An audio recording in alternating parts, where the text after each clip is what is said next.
కొత్తగూడెంలో గుడ్ ఫ్రైడేకి ఈస్టర్కి మధ్యన సాటర్డే ఉంటుంది. ఆ సాటర్డే ఒక మీటింగ్ పెట్టారు సెయింట్ మేరీస్ కాన్వెంట్లో, కొత్తగూడెం సెయింట్ మేరీస్ కాన్వెంట్. ఆ ప్రోగ్రామ్ ఏంటి తెలుసా? Did Jesus rise again? Yesu ప్రభు తిరిగి లేచాడా?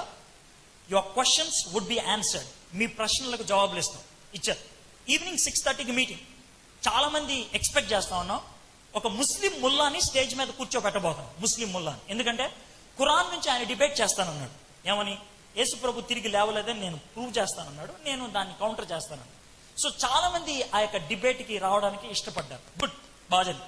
5:30కి నాకు SMS వచ్చింది. 5:30కి ఏమని SMS వచ్చింది తెలుసా? నువ్వు మాట్లాడితే స్టేజ్ కింద బాంబు ఉంది అని. బాంబు. నువ్వు దాన్ని సీరియస్గా తీసుకోవాలా, లైట్ తీసుకోవాలా?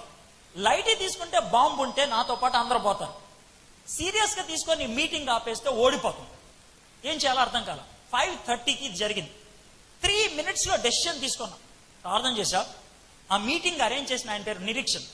ఆయన పిలిచా, అన్న ఇది మెసేజ్ అని. అంటే నాకు ప్రభాకర్ తెలుసు, ప్రభాకర్కి ఫోన్ చేస్తా అన్నాడు. ప్రభాకర్ ఎవరు తెలుసా? అప్పుడు స్వరంజీత్ అని ఐజీ ఉండేవాడు. ఐజీకి ఆయన సెక్రటరీ. ప్రభాకర్ ఫోన్ చేశాడు, ఇది విషయం అన్నాడు.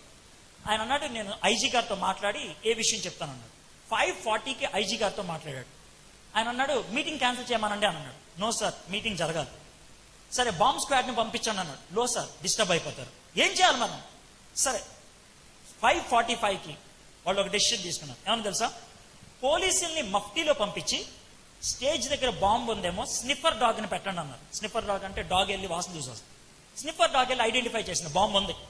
6:50కి బాంబు చూశారు. 6:55కి బాంబుని ఐడెంటిఫై చేశారు. ఇదిగో సార్ బాంబు అన్నాడు. 7:25కి టైమర్ పెట్టారు. 7:25కి బాంబు పేలుతుంది. ఏం చేయమంటారు సార్? డిఫ్యూజ్ చేశాను అన్నారు. చేస్తారు. డిఫ్యూజ్ ఇమీడియట్గా చేశారు. చేసిన తర్వాత దాన్ని తీసుకెళ్ళిపోతాం అని అంటే ప్రభాకర్ గారికి ఫోన్ చేశాను. సార్ మీరు ఏమనుకోనంటే ఒక చిన్న రిక్వెస్ట్ సార్ ఏంటన్నా, మీటింగ్ అయ్యేదాకా ఆ బాంబు అక్కడే ఉంచాను సార్ అన్న. ఏంటి మాట్లాడుతున్నారు అంటే డిఫ్యూజ్ అయిపోయింది సార్, బాంబు ఉంచాను. ఓకే, రిక్వెస్ట్ చేస్తే చాలాసేపు మాట్లాడిన తర్వాత ఒప్పుకున్నారు. 7 o'clock కనుక మీటింగ్ స్టార్ట్ అయింది. బాంబు మాత్రం స్టేజ్ కింద ఉంది. మా కుర్రోళ్ళకి ఒక మాట చెప్పాను. ఏమని తెలుసా? మెసేజ్ అయిపోద్ది, నేను క్వశ్చన్స్కి ఆన్సర్స్ ఇస్తా. చివర ఇదే ఇక లాస్ట్ క్వశ్చన్ అనుకున్నప్పుడు ఒక క్వశ్చన్ అడగండి రా అన్న. ఏంటన్నా? యేసు ప్రభు సజీవుడు అంటానికి ఒక రుజువు ఇవ్వండి అని అడగండి అని అన్నా. అంతే, ఆ క్వశ్చన్ అడగండి, నేను చూసుకుంటాను తర్వాత అన్నా. అంటే అడిగాడు, ఇదే లాస్ట్ క్వశ్చన్ అని స్టేజ్ మీదకి వచ్చి ఒకటి, సార్ యేసు ప్రభు సజీవుడు అంటానికి ఒక లైవ్ ఎవిడెన్స్ ఏమన్నా ఇవ్వగలరా అన్న. ఒక లైవ్, ఇది చూడండి, ఇంతకంటే ఇంకేమైనా కావాలా అని చూపించగలిగేది ఏదైనా ఉందా అని అన్నారు. అంటే ఎస్ అని అన్నా.